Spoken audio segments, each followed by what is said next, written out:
دوسری ماں کہاں سے ملے گی؟ بچے کی فریاد۔ میں گلی میں جا رہا تھا، میں نے دیکھا کہ ایک دروازہ کھلا ہے۔ ماں اپنے بچے کو مار رہی ہے اور تھپڑ لگا رہی ہے اور کہہ رہی ہے کہ تو نے بڑا ذلیل کیا، بڑا پریشان کیا، تو کوئی بات نہیں مانتا ہے اور نافرمان ہے، نکل جا میرے گھر سے۔ وہ بچہ رو رہا تھا، دھکے کھا رہا تھا۔ جب گھر سے باہر نکلا، ماں نے کنڈی لگا لی۔ میں کھڑا ہو گیا کہ ذرا منظر تو دیکھوں۔ بچہ روتے روتے ایک طرف کو چل پڑا، ذرا آگے گیا، رک کر پھر واپس آ گیا۔ میں نے پوچھا، بچے تم واپس کیوں آ گئے؟ کہنے لگا، کہیں اور چلا جاؤں، پھر خیال آیا کہ مجھے دنیا کی ہر چیز مل سکتی ہے، پر مجھے ماں کی محبت نہیں مل سکتی، اس لیے واپس آ گیا ہوں۔ محبت ملے گی، اسی در سے ملے گی۔ بچہ بات کر کے وہی بیٹھ گیا، میں بھی وہی بیٹھ گیا۔ بچے کو نیند آ گئی، اس نے اسی دہلیز پر سر رکھا اور سو گیا۔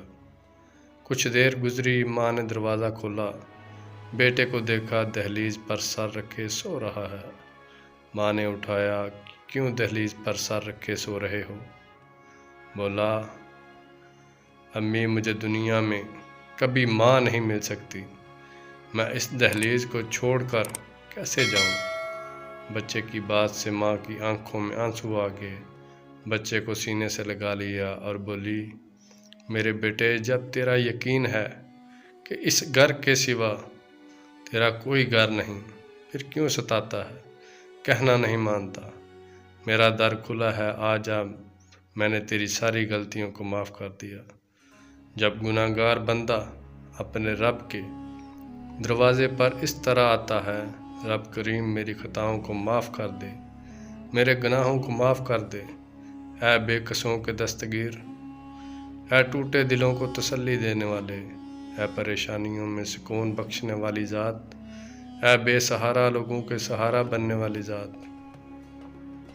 اے گناہوں کو اپنی رحمت کے پردوں میں چھپا لینے والی ذات، تو مجھ پر رحم فرما دے، مجھے در در کے دھکے کھانے سے بچا لے، اللہ اپنی ناراضگی سے بچا لے۔ پروردگار آئندہ نیکوکاری کی زندگی عطا فرما۔ جب بندہ اسی طرح اپنے آپ کو پیش کر دیتا ہے تو پھر اللہ تعالیٰ اس بندے کی توبہ کو قبول کر لیتا ہے۔ اللہ تعالیٰ ہمیں سچی توبہ کرنے کی توفیق عطا فرمائے، آمین یا رب العالمین۔ اگر آپ دوستوں کو ہماری کہانیاں اچھی لگتی ہیں تو لائک کمنٹ کیا کریں۔ مزید ویڈیوز دیکھنے کے لیے ہمارے چینل کو سبسکرائب کریں۔ شکریہ۔